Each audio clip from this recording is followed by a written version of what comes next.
దేవుడు ఎవరిని నాశనం చేయడు, కానీ నాశనానికి జోగే సమయాన అందుకోవాల్సిన సమయంలో దేవుడు చేయందుకోడు. అప్పుడేం జరిగినట్లు? ఇప్పుడు జారిపోతున్న వ్యక్తి బురదలోనో గుంటలోనో ఊబలోనో జారిపోతున్నాడు. సరిగ్గా జారిపోతున్న టైంలో చేయందుకుంటే ఏం జరుగుద్ది?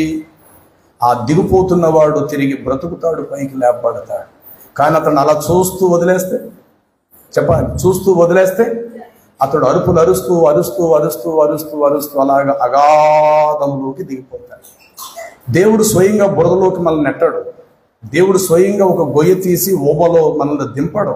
కానీ మనం వెతుక్కున్న మార్గాలు మనల్ని ఊబలోకి తీసుకెళ్తుంటాయి, మనలను గుంటల గల దారిలోకి తీసుకెళ్తుంటాయి.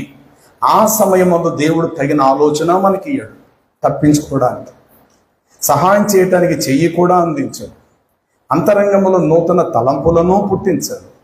మనం తీసుకున్న దారి, వెడుతున్న ప్రయాణం ఖచ్చితంగా మనలను ఇరుకులోకి, మరణానికి అది నడిపించేదై ఉంటుంది. ఆ టైంలో దేవుడు అలా చూస్తూ ఉంటాడు, కానీ చర్య తీసుకోడు, అనగా పట్టించుకోడు. అలాగని చెప్పి దేవుడు స్వయంగా పొడి చేస్తాడా, చంపేస్తాడా, గోతులో పారేస్తాడంటే దేవుడు పారేయడు. కానీ పడిపోయే సందర్భంలో మాత్రము దేవుడు సహాయంకి దూరంగా నిలిచుంటాడు, అంతే. అది చేస్తే చాలు, మన జీవితము నష్టపోయే పరిస్థితి. కాబట్టి యెహోవా తనను ప్రేమించు వారందరినీ దేవుడు కాపాడతాడట. కానీ అయితే అనే మాట చాలా ప్రమాదకరమైనది. అయితే భక్తిహీనులు అనబడిన వారందరినీ ఆయన నాశనము చేయును అని రాయబడినది. దేవుని వాక్యానికి ఎప్పుడు కూడా మనము దూరంగా ఉండకూడదు, అలాగే వాక్యం కూడా మనకి ఎప్పుడు దూరము కాకూడదు. 19వ వచన భాగాన్ని మనము చదువుదాము. తన యందు భయభక్తులు కలిగిన వారి కోరిక ఆయన నెరవేర్చును. చాలు చాలు. ఈ ప్రపంచంలో ఒక మనుషుడు మాత్రమే కోరిక గల జీవి. చెప్పండి, ప్రపంచంలో ఒక మనుషుడు మాత్రమే కోరికలు కలిగిన జీవి, లేక కోరికలు కలిగిన ప్రాణి, లేక కోరికలు కలిగిన వ్యక్తి అని చెప్పచ్చు. ఇక సృష్టిలో దేనికి కోరిక లేదు. అవసరాన్ని బట్టి సహాయం పొందుకుంటాయి. ఆకలేస్తుంది, దానికి ఏదో ఒక ప్రాణి బలవ్వాలా, ఆహారం తినాలి. కడుపు నిండిన తర్వాత ఒక సింహము అలాగే పండుకొని ఉంటే దాని పక్క నుంచి ఒక లేడి పిల్ల వెళ్తున్నా దాన్ని పట్టించుకోదు. ఎందుకని? ఇప్పుడు దానికి అవసరం లేదు. ఆకలేసింది కాబట్టి, తప్పనిసరిగా ఆహారం అవసరం కాబట్టి అది ఎంత దూరమైనా వేటాడుతుంది, చంపుకు తింటాది, అది దాని పని. కడుపు నిండిపోయింది, ఒక మూలన పడుకుంది. ఇప్పుడు దాని పక్కన ఒక గొర్రె పిల్ల, మేక పిల్ల నడుచుకుంటూ వెళితే దానిని వేటాడదో, దాని ఊరకనే చంపదో. ఎందుకని? చంపి నేనేం చేసుకోవాలి? ఖచ్చితంగా చంపేనట్టు తినాలి కదా.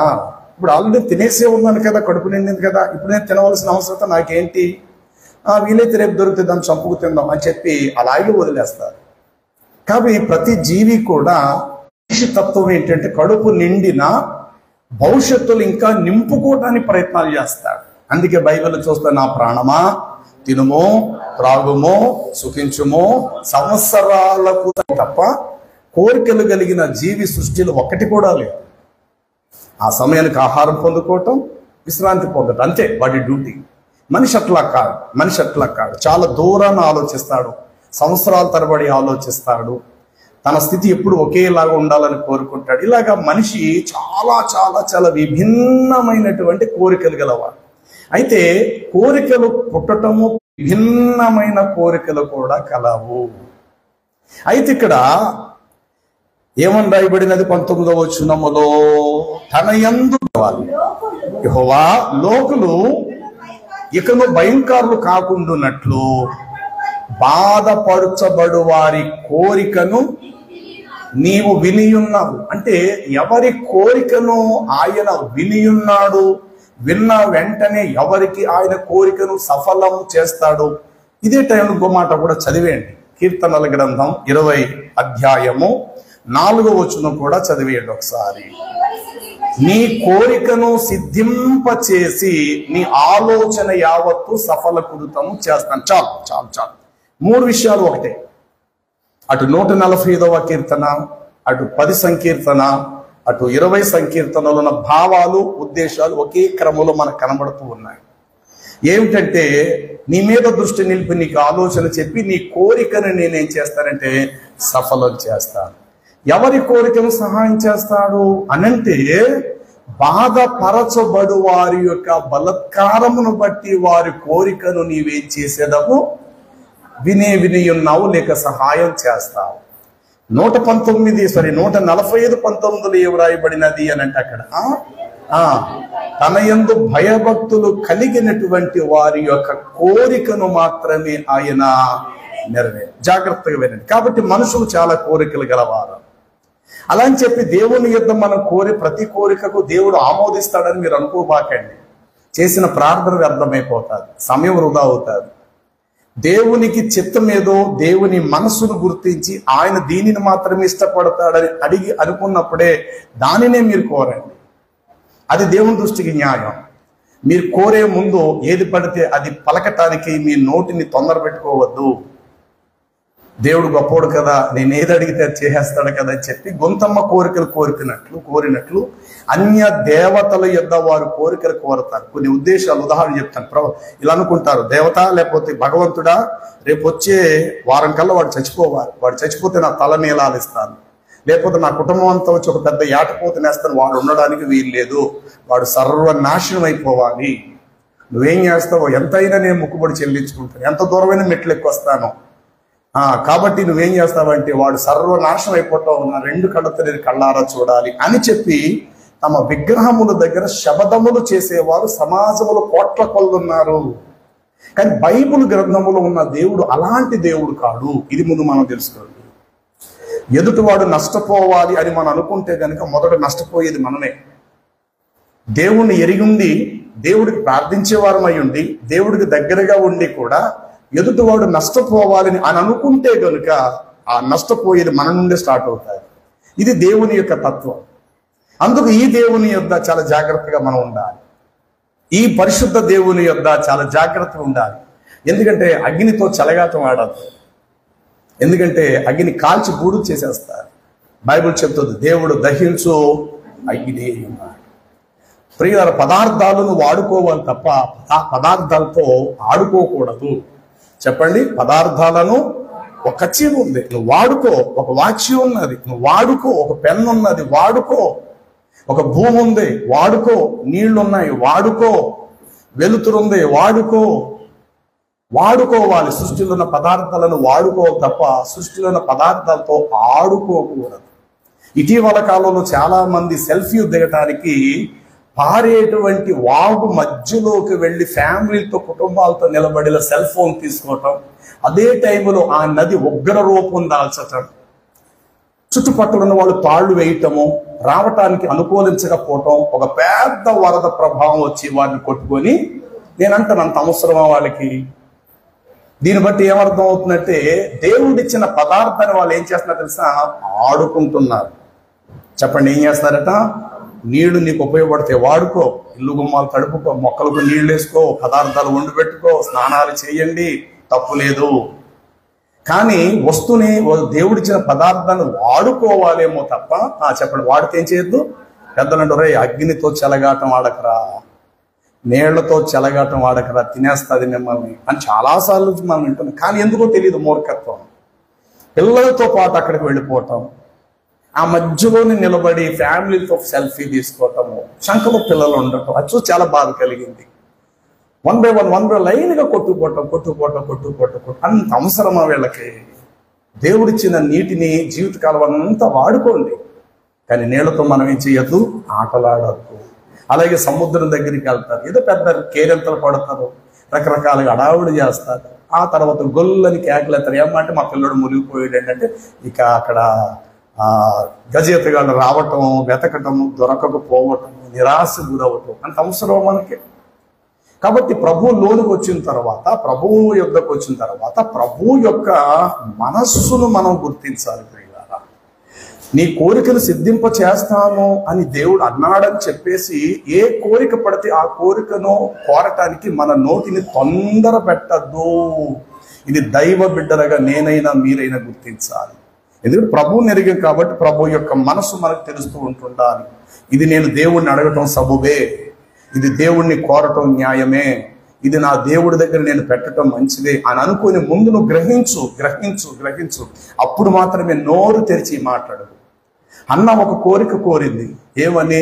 దేవా, నా గర్భమును తెరిచి నాకు ఒక మగబిడ్డనిస్తే వాడి తల మీద క్షౌరపు కత్తి రానియకుండా పాలు విడిచిన మరుక్షణమే వాడిని తెచ్చి నీ సన్నిధిని ప్రతిష్ఠించుకుంటాను. ఎందుకంటే గర్భఫలం ఇవ్వటం నీకు సాధ్యమే కాబట్టి నాకు ఇవ్వగలుగుతావు. కష్టమైంది నేను అడగట్లేదు, నువ్వు చేయలేంది నేను అడగట్లా, నువ్వు చేయగలిగేది నువ్వు ఇవ్వగలిగేదే నేను అడుగుతున్నాను. అది కూడా న్యాయబద్ధమే. ఎందుకంటే భవిష్యత్తులో వాడు నీ సేవలో ఉపయోగపడాలి ప్రభువా. అదే సమయంలో ఊరందరూ నన్ను గొడ్రాలంటున్నారు కదా, నీ దాసురాల కన్నీళ్లను చూసి ఆ బాధ తొలగించిన ఆయన. మళ్ళీ పిల్లలు కావాలని నేను కోరుకోదు, కానీ ఒక్కడిని ఇస్తే చాలు అని అనుకుంది.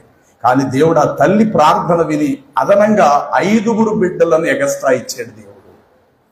కాబట్టి దేవుని బిడ్డలు దేవుడి సన్నిధికి వచ్చి మనం కోరటంలో న్యాయం ఉంది, కానీ ఏది పడితే అది కోరటం మాత్రము న్యాయము కాదు. ఈనాడు చాలా మంది ఏం కోరుతున్నారు, ఏది కోరట్లేదు, లేకపోతే విడిచిపెడుతున్నారు. నిత్యమైనది, శాశ్వతమైనది, స్థిరమైనది కోరుకోవటం మనుషుడికి చేత కాక అస్థిరమైనది, తాత్కాలికమైనది, నిష్ప్రయోజనకరమైన వాటిని మనుషుడు కోరుతున్నాడు. ఇది చాలా బాధాకరమైన విషయం. చూడండి, మత్తయి సువార్త 27వ అధ్యాయం 16వ వచనము. మత్తయి సువార్త ఆ కాలమందు బరబ్బా అను ఒక గజ దొంగ చెరసాలలో ఉండెను. కాబట్టి జనులు కూడి వచ్చి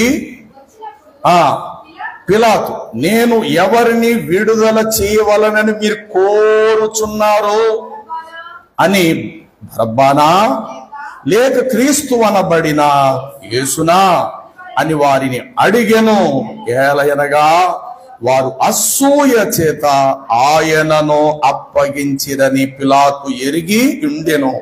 అతడు న్యాయపీఠం మీద కూర్చొని ఉండెను. 26వ వచనము. 26. అప్పుడతడు వారు కోరుకొనిన కోరిక ప్రకారముగానే బరబ్బాను విడుదల చేసి యేసును కొరడాతో కొట్టించి సిలువ వేయించుటకు అప్పగించెను. రండి, ద్వితీయోపదేశ కాండము 30వ అధ్యాయము 19-20 వచనం చదువుదాం. 30 అధ్యాయము 19. నేడు జీవమును మరణమును ఆశీర్వాదమును శాపమును నేను మీ ఎదుట ఉంచి భూమి ఆకాశములు మీ మీద సాక్షులుగా ఉంచి ఉన్నాను. మీ పితరులైన అబ్రహాం, ఇస్సాకు, యాకోబులకు ఆయన ప్రమాణము చేసిన దేశములో మీరు నివసించున్నట్లు యెహోవాయే మీ ప్రాణములకు మీ దీర్ఘాయుషునకు మూలమై ఉన్నాడు. కాబట్టి అమ్మా, నీవును నీ సంతతి వారును బ్రతుకుచు మీ ప్రాణములకు మూలమైన మీ దేవుడైన యెహోవాను ప్రేమించి ఆయన వాక్యమును విని ఆయనను హత్తుకొనున్నట్లు జీవమును మాత్రమే ఆప్షన్ దేవుడే ఇచ్చాడు. ఏం కోరుకుంటారు అని చెప్పింది దేవుడే. అందులో ఉత్తమమైన దానిని మాత్రమే కోరుకోండి అని ఒక సలహా ఇస్తుంది కూడా ఆ దేవుడే. మొదటి మాట ఏంటి ప్రారంభించారు? నేడు జీవమును మరణమును, ఆశీర్వాదమును మేలును కీడును ఈ రెండు కూడా మీ ఎదుట పెట్టాను. ఏది కావాలో మీరే తేల్చు. ఇప్పుడు పిలాతు ఎదుట జీవము ఉంది, అదే ఇశ్రాయేలు ప్రజల ఎదుట మరణము కూడా ఉంది. మరణము బరబ్బా అయితే జీవము క్రీస్తు అయి ఉన్నాడు. అక్కడ పిలాతు చెప్తున్నాడు, అబ్బాయ్ ఇదిగో జీవమును మరణమును మీ ఎదుట పెట్టాను, ఏది కావాలో మీరే కోరుకొనుడి. మన అవకాశం అక్కడ యూదులకు ఇచ్చారు. ఏం కోరుకున్నారు వీరు? నిజానికి జీవాన్నే కోరుకున్నారంటే లేదు సుమా. పాపపాత్రుడు, పాప పురుషుడు, మలినమైన వాడు, మరుక్షణంలో చనిపోయేవాడు, అతని వల్ల ఏమీ ఉపయోగము లేని నిర్జీవము, అశాశ్వతము, వ్యర్థమైనటువంటి వ్యక్తిని బరబ్బా అను గజ్జె దొంగే మాకు కావాలి. ఈనాడు సమాజ పరిస్థితి ఎలా ఉన్నది అని ఆలోచన చేస్తే ప్రియులారా, మేలుకరమైన దానిని ప్రజలు కోరుకునే దాని కంటే కూడా కీడు కలిగించే దానిని ఎక్కువగా మనుషులు కోరుకుంటున్నారు. ప్రయోజనకరమైన దానిని కోరుకునే దానికంటే నిష్ప్రయోజనమైన దాని మీద మనసు కేంద్రీకరిస్తున్నారు. స్థిరముగా నిలిచి ఉండేటువంటి విలువైన దానికంటే బదులు అశాశ్వతమై త్వరగా తొలగిపోయేటువంటి దాని మీద మనుషులు అధికంగా మనసు ఉంచుతున్నారు. ఇది చాలా బాధాకరం. ఈ విషయాలు బయట ప్రపంచంలో ప్రభువును ఎరగలేని అన్యజనుల్లో ఈ విషయాలు జరుగుతున్నాయంటే కాదు సుమా. బైబిల్ గ్రంథము చేత్తో పట్టుకొని ప్రభువుని విశ్వసించేటువంటి క్రైస్తవుల జీవితాల్లో కూడా ఇదే పరిణామం కొనసాగుతుంది.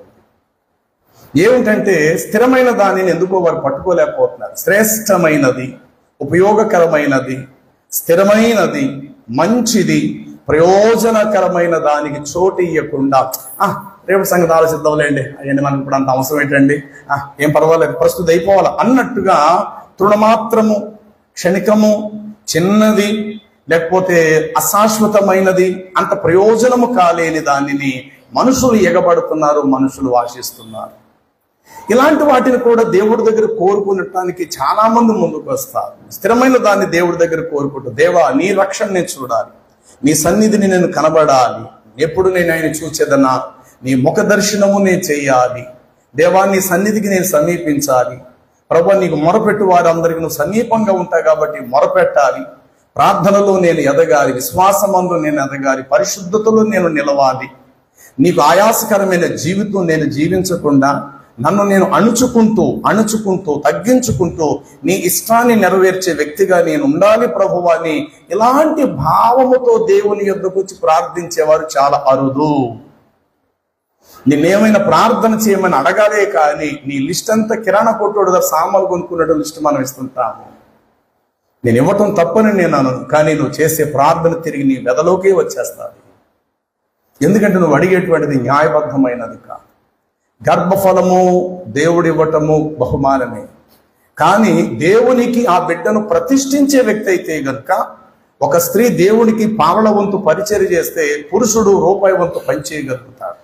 ఈ విషయాన్ని గుర్తించి నాకు ఒక ఆడపిల్ల ఈ ప్రభువా అని అన్నా కోరుకోలేదు, నాకు ఆడపిల్లని ప్రభువా అని కోరుకోలేదు. నాకు ఒక మగ శిశువును నువ్విస్తే వాడి తల మీదకు మంగళ కత్తి రానేయకుండా వాడు పాలు విడిచిన మరుక్షణమే వాడిని నా కోసం, నా స్వార్థం కోసం పెంచుకోను, కానీ నీ కొరకు పెంచి నీ కొరకు ఇచ్చేస్తాను ప్రభు. ఇది మంచి కోరిక.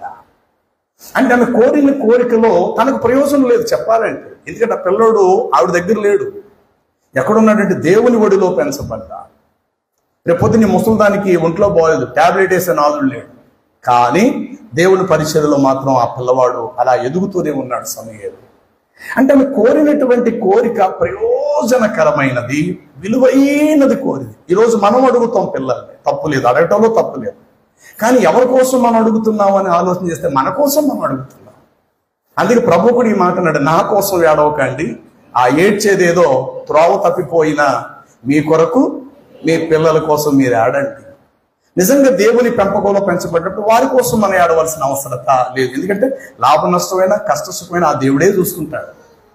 ఎందుకంటే దేవుడికి వాడిని ప్రతిష్ఠించి చేశాం కాబట్టి ఈ విధంగా అడగటంలో తప్పు లేదు, కోరటంలో మరీ తప్పు లేదు, కానీ కోరేటప్పుడు మనలో మనం ఆలోచించుకొని కోరాలి.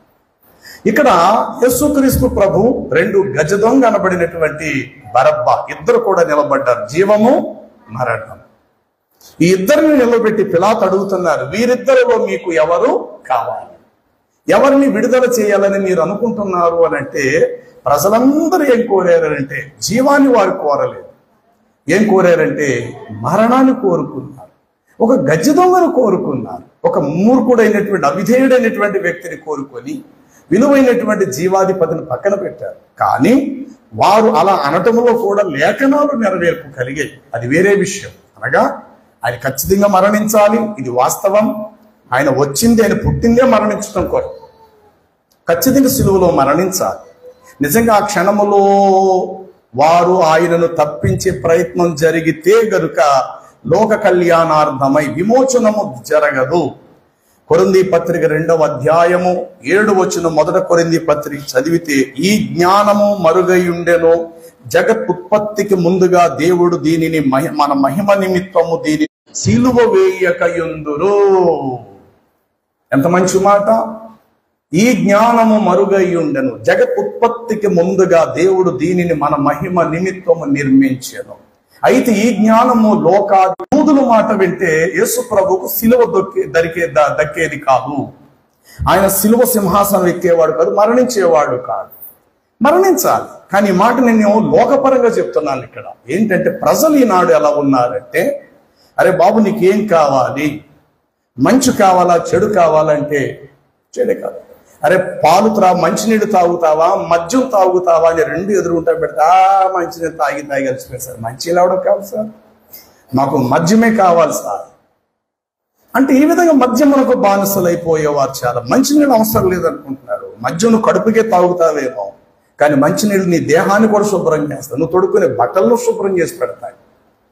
నీ పంటలకు నువ్వు తినడానికి కావలసిన పంటకు కావలసిన భూమికి ఆ నీళ్లు అందించబడితే పచ్చని మొక్కలు మొలుస్తాయి, చెట్లకిస్తే చెట్లు ఫలాలు అవుతాయి, ఇంకెన్నో చేసుకోవచ్చు మంచి నీళ్లతో.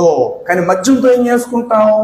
కేవలం తాగుతావు. బట్టలు తుక్కుంటావా, ఇల్లు గుమ్మాలు కడుక్కుంటావా, పంటలకు పోస్తావా, వాటిని వ్యవసాయానికి అందిస్తావా, పశువులకు పెడతావా, పాలు పితుక్కుంటావా నువ్వు మద్యం చేసి? కానీ ఈనాడు ఎక్కువ శాతం, మరి బాబు నేను పైకి తీసుకురాలి నాయన బావి దగ్గరికి ఒక బిందుడు నీళ్లు పట్టరాలని తెచ్చేవాడు లేడు. కానీ బ్రాందీ షాప్ దగ్గర ఒక చిన్న బాటిల్ కొరకు మంచి మండు టెండలో కూడా లైన్లో క్యూ కట్టి లైన్లో నిలబడతారు చివరి వరకు కూడా. ఇవాళ బ్రాందీ బాటిల్ 5 రూపాయలు రేటు తగ్గింది అంటే చాలండి, పనికి వెళ్ళడం మానేస్తాడు వాడు. పనికి వెళ్ళటం మానేసేసి ఒక్క 5 రూపాయల కోసం, ఒక్క 5 రూపాయల కోసం. అలాగే చూడండి, మన వాళ్ళ బలహీనత ఎలాంటిదంటే, రేపటి నుండి 10 రూపాయలు పెట్రోల్ పెరుగుతుందంటే ఇవాళ రాత్రే 10 లీటర్లు ట్యాంక్ ఫుల్ చేయించుకుంటాడు. 10 రూపాయల పెట్రోల్ ఏమాత్రం తెల్లారితే ఆవిరైపోతే 10 రూపాయల పెట్రోల్ ఆవిరైపోవచ్చు.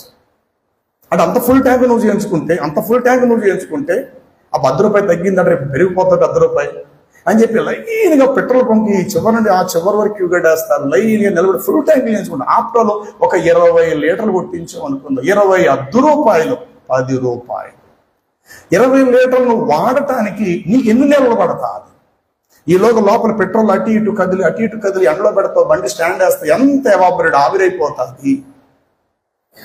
ఈ విషయం మనుషులు ఆలోచించారు. సరే పెరిగితే పెరిగింది, 10 రూపాయే కదా, రేపు కొట్టించుకుంటే ప్రశాంతంగా అనుకోని మనిషి రాత్రి లైన్లో నిలబడిపోతాడు అన్నమాట.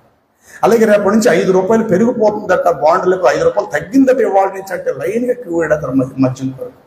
కానీ మంచినీళ్ళు తీసుకొచ్చి ఇంట్లో అందించడానికి వాడు ఇష్టపడ్డాడు. కానీ ఎక్కడో మద్యం తక్కువ రేట్లో అమ్ముతున్నారంటే వెనుక అక్కడి నుంచి స్మగుల్ చేయడానికి మాత్రం వాడు వెళ్ళిపోతాడు. అంటే సమాజ పరిస్థితి ఎట్లా ఉన్నది నేడు దినానంటే, మరణాన్ని కోరుకుంటున్నారు తప్ప వారెందుకో జీవమును కోరుకునుట లేదు. 11వ అధ్యాయము ద్వితీయోపదేశ కాండములో 26-27 చూడుడి. సరిగమ్మా, నేడు నేను మీ ఎదుట దీవెనయును శాపమును మీ ఎదుట పెట్టి ఉన్నాను. నేడు నేను మీకు ఆజ్ఞాపించు మీ దేవుడని యెహోవా ఆజ్ఞలను మీరు వినిన ఎడల దీవెనయు మీ దేవుడని యెహోవా మాట ఆజ్ఞలను వినక నేడు నేను మీకు ఆజ్ఞాపించు ఆ మార్గమును విడిచి మీరు ఎరగని ఇతర దేవతలను అనుసరించిన ఈ శాపములన్నీ కూడా మీకు కలుగు. అంటే శాపం నేనివ్వను, నీకు నువ్వు శాపం కొని తెచ్చుకుంటున్నావు. ఇప్పుడు కడుపు నిండా మద్యం తాగేసాడండి, బండి మీద స్పీడ్గా వెళ్తున్నాడు, యాక్సిడెంట్ అయింది. ఎవరి కారణం? మధ్యలో దేవుని తీసుకొద్దామా? ఇప్పుడు ఇదిగోనండి వీడి పేరు ఏసండి, వీటి పేరేమో యేసు పలానా ఏసండి, ఫుల్గా తాగేసాడండి, మరి యేసు అని పేరెట్టినందుకు మరి దేవుడిని కాపాడాలి కదండి, లారీ కింద పడిపోతే 2 కాళ్ళు పోయినాయండి అని అనడం అన్నది చెప్పి దేవుడి మీద నిందేద్దామా? తప్పు కదా. అసలు నీ తాగమని చెప్పింది ఎవడు? డ్రైవింగ్ చేసుకుంటే నీ అంత వేగంగా వెళ్ళమని చెప్పింది ఎవరో? ప్రాణం పోయి అపాయం నువ్వు చేతులారా తెచ్చు. అంటే దేవుడు ఏం చేయడంటే కష్టకాలములో సహాయం పొందవలసిన వేళలో దేవుడు దూరం అవుతాడు, ఇంతే. అలా అని చెప్పి దేవుడు స్వయంగా నాశనానికి అప్పగించాడు ఎవరిని కూడా.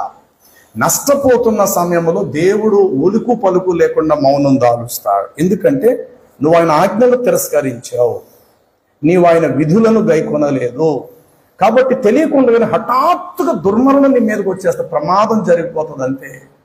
కాళ్ళు చేతులు కొట్టుకుపోవటం, గాయాలు పాలైపోవటము, మూలను పడిపోయే పరిస్థితి రావటము. కారణం ఆజ్ఞలు ధిక్కరిస్తున్నావు.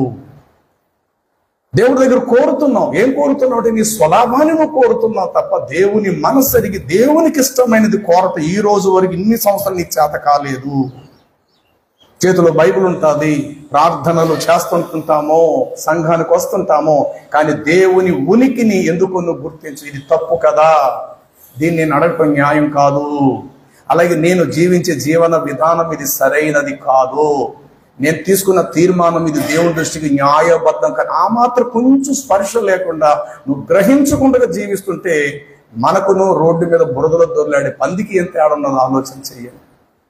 కాబట్టి ప్రభువులోకి వచ్చిన తర్వాత ప్రియులారా దేవుడు ఆప్షన్ ఇచ్చాడు, అవకాశం ఇచ్చాడు. జీవమును మరణము మీ ఎదుట పెట్టాను, ఏది కావాలో కోరుకోండి అన్నాడు. రెండు మీ మీద దీవెనయును శాపమును ఈ రెండు కూడా మీ ఎదుట పెడుతున్నాను, ఏది కావాలో మీరే నిర్ణయించుకోండి.